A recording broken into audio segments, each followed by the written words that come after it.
ఇక్కడికి బిషప్ గారికి, వేదిక మీద ఉన్నటువంటి దైవజనులకు, ఇక్కడికి చేరి వచ్చినటువంటి పెద్దలందరికీ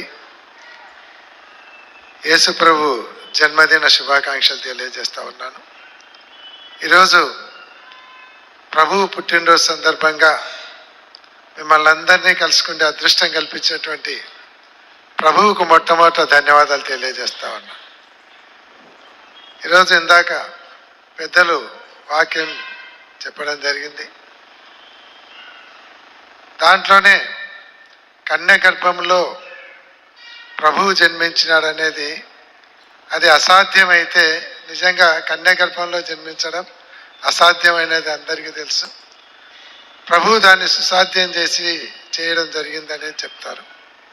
అందుకే మనకు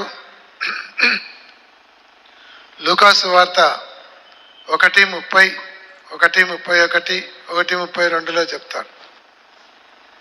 దూత, మరియా భయపడకుము, దేవుని కృప పొంది ఉన్నావు, ఇదిగో నీవు గర్భము ధరించేదవు, కుమారుని కనేదవు, యేసు అని పేరు పెట్టేదవు.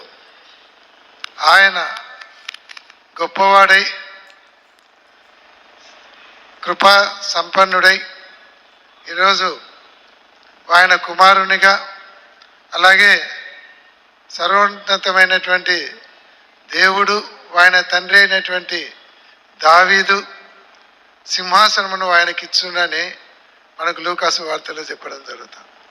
కాబట్టి ఈరోజు అటువంటి గొప్ప ప్రభువు జన్మదినాన్ని మనమందరం జరుపుకోవడము, ఈరోజు రాజుగా వచ్చి ఒక సేవకుడిగా మనల్ని అందరినీ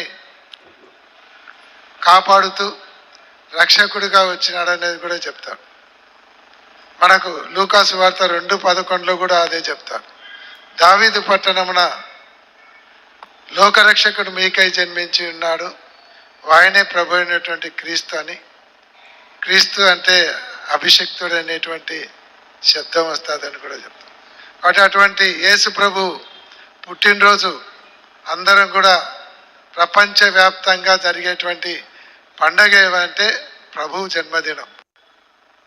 అన్ని దేశాలలో చేసుకునేటువంటి పండగ.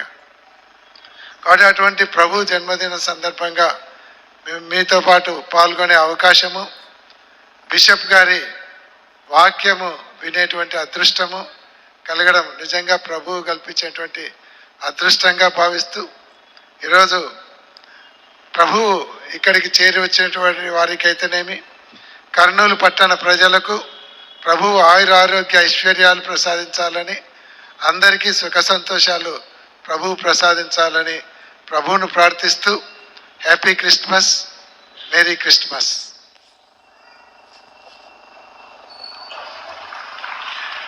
వెరీ మచ్ సార్, చక్కని గ్రీటింగ్స్ చెప్పినారు.